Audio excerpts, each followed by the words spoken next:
Hi everyone, I'm Cody Vasquez, and today we're making my famous chocolate cake recipe.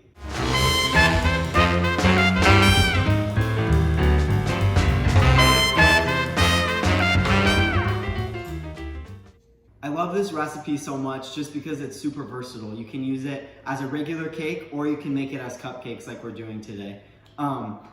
You can make it with berries. Today we're using frosting and sprinkles, and there's just so many variations that you can do, but it's just like that staple chocolate cake recipe that you can have in your arsenal to pull out whenever you need it. So we're gonna start with the dry ingredients, and this recipe is a little different in how you incorporate the dry ingredients because it has sugar as one of the beginning dry ingredients. So you're gonna start with 3 cups of flour, and I like using a spoon to scoop the flour into the cup. That just gives a more even measurement. So you scoop the flour into the cup, and then you use an offset spatula or a non-serrated knife just to clean off that top layer.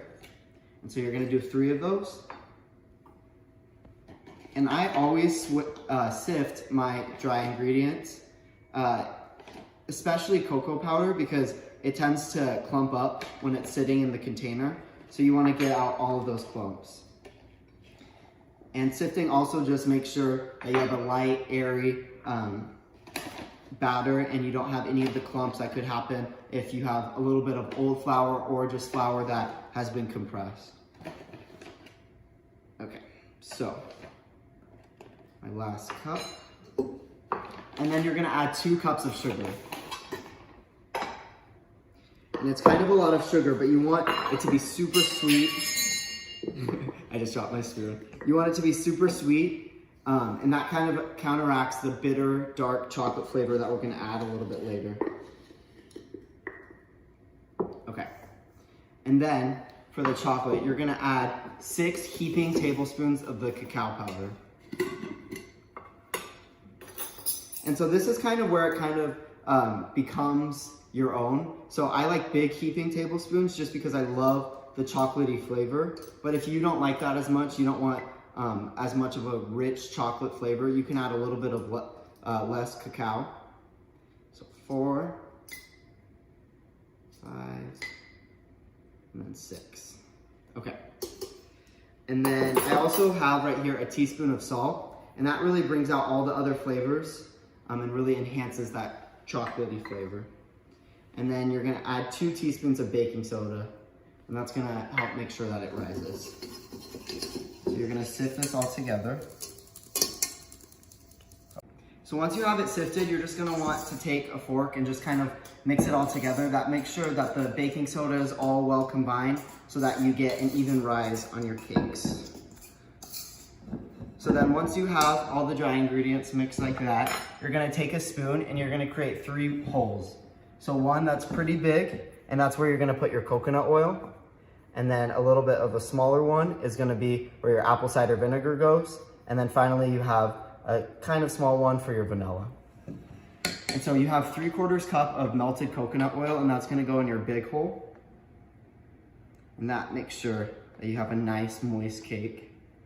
And then you're gonna add your vanilla extract into the small hole. That's 2 teaspoons. And then an ingredient that's gonna give the rise, let me go grab my tablespoon measurer. You're gonna add 2 tablespoons of apple cider vinegar to here, and that's gonna interact with the baking soda and gonna create nice fluffy cupcakes. So you're gonna add 2 teaspoons of that. And then you're gonna, in a hand mixer or a stand mixer, you're gonna put your dry ingredients with those 3 wet ingredients.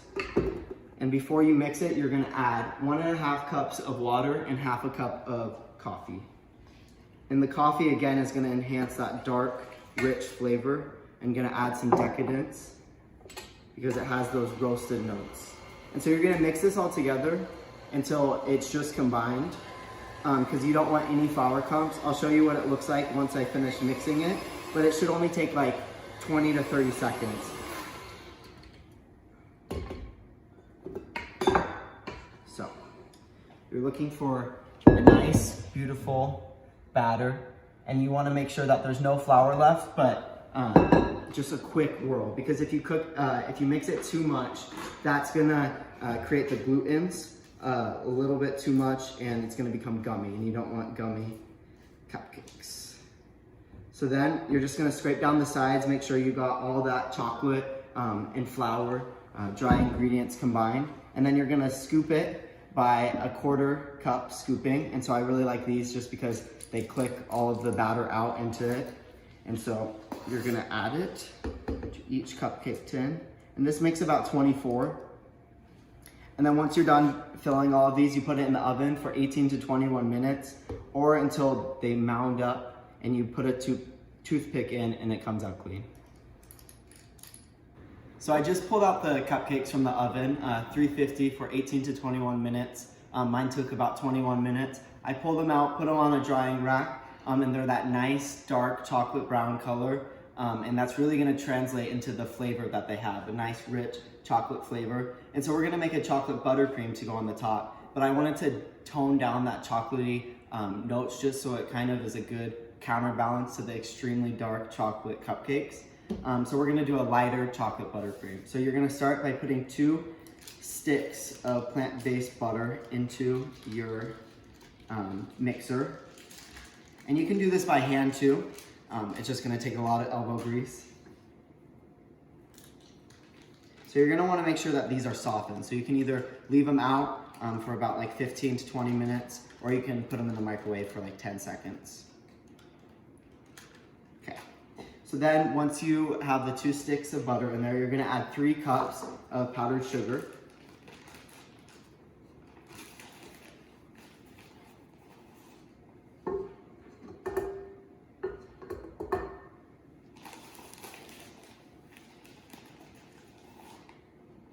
And then after the powdered sugar, you're gonna add in some cacao powder. And I'm only using 1/3 cup of cacao powder because I like a little less of a chocolatey frosting for this recipe, just because it's a good counterpoint for the extremely chocolatey cupcakes. But you can add as much cacao powder as you would like. So I'm gonna add 1/3 cup. And then you're gonna add a teaspoon of vanilla extract.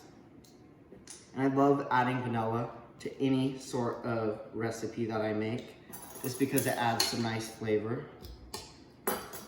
And then you're gonna blend it together. And it's gonna seem like a lot of powdered sugar, but it's gonna slowly get incorporated into that butter, and it's gonna make this thick buttercream. So I'm gonna blend it up. It should take about 2 to 3 minutes, and then I'll show you what it looks like. So I just finished mixing together my chocolate frosting, and as you can see, it's like this nice light chocolate color, and that's gonna be a nice counterbalance to the dark flavor of our cupcakes. And so you're just gonna take a little bit, and I like just spreading the frosting on just because I like a thin layer, but if you like to pipe it, you can do that too. But I just get like a tablespoon or like 2 teaspoon size, and you just like spread it all over the top of your cupcake, just a nice thin coat just to give some of that sweetness but not overpower it.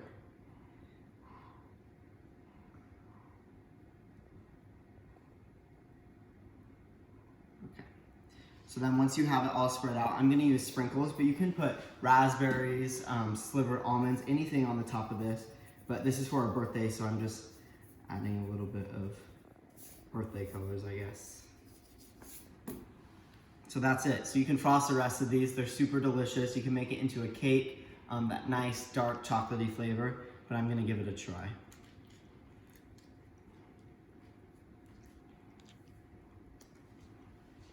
It's super good because it's not overly sweet. It has that nice dark chocolate flavor.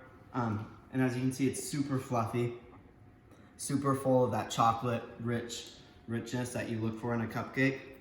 I'm gonna finish frosting these, take them to my family. And I hope that you guys enjoy this recipe. I'm gonna link the recipe down below so that you can follow along word for word. Let me know what other recipes you'd like me to do. I have tons, and I'll be sure to share them. Thank you.